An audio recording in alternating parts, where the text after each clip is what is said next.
እንደዚህ ካላረክ እዚህ ቦታ አትኖርም ሲልሽ እንደ ልባቸው ይናገሩሻል። አንቺ ክርስቶስን ለመግለጥ ነው በዛ ስፍራ ያለሽው፣ የእግዚአብሔርን ፍቅር ለማሳየት ነው ያለሽው። በታማኝነት በትህትና ክርስቶስ ራሱን ዝቅ እንዳደረገ ራስሽን ዝቅ አድርገሽ ነው የምትኖሪው። ግን በቃ አፍንጫሽ ስር መጥቶ እንደዚህ ካላረክ እዚህ ቦታ አትኖርም ሲልሽ ኦኬ መሄድ እኮ አለኝ፣ መኖሪያ አለኝ፣ ቤት አለኝ፣ ህዝብ አለኝ የሚያስብሉ አጋጣሚዎች ነበሩ። ግን እግዚአብሔር መለስ አድርጎ ወደ ልባችን እኔ የጠራኋችሁ በዚህ ስፍራ እንድታገለግሉ ነው። ስለዚህ ኢየሱስ ክርስቶስ ሊያገለግል እንጂ ሊገለገል አልመጣም ይላል።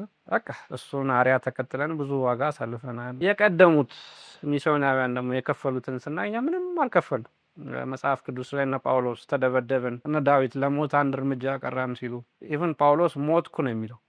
ከዛ በኋላ ደግሞ ሚስዮናውያን የተጻፉ መጽሐፍቶች አሉ። የወንጌል መልእክተኞችና የወንጌል አርበኞች የሚሉ መጽሐፍቶች እና አባባ ዋንዳሮ እዛ ላይ ያሉ ታሪኮች ከአንበሳ ጋር የተጋፈጡት መድኃኒት በሌለበት ጊዜ እርስ በርሳቸው በቃ ተደጋግፈው ጓደኞቻቸውን ቀብረው የመጡትን ታሪክ ስናነብ እኛ ምንም አልከፈልንም። ስለዚህ የክርስቶስ ዋጋ ወርዝ ያደርጋል እዛ መኖራችን ብለን ቁጭ ያልንባቸው ጊዜያቶች አሉ። አሁን ላይ ስናስባቸው ምንም ሪግሬት አያደርጉም፣ ያስደስቱናል።